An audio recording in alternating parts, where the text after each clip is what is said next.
Every skeptic asks the same question. If Bitcoin threatens the banks and the governments, why don't they just shut it off? Here's the answer that terrifies the powerful. There is no off switch. Think about it. How do you kill a normal company? It's got an address, a CEO, servers in a building, raid the office, arrest the boss, seize the servers. Done. Game over. Now try that with Bitcoin. Go ahead, try.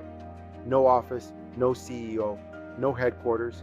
It runs on thousands of computers in dozens of countries, owned by strangers who never met and never signed a thing. Nobody's in charge, so there's nobody to arrest. Ban it in one country, the network doesn't even flinch. It keeps humming everywhere else. Nations have tried to kill it. It's still running. It's like trying to ban a rumor after the whole world already heard it.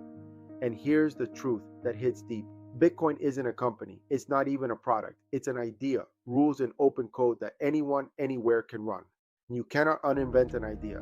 Once it's out, forever. That's what decentralized really means. Not a buzzword. It means no center, no head office, no single point that, if it falls, takes the whole thing with it. Satoshi didn't just build money without a middleman. He built money that can't be stopped. Because anything that can be switched off eventually will be. No center, no kill switch, unstoppable. I'm Saturo. Stay dangerous. See you in the next one.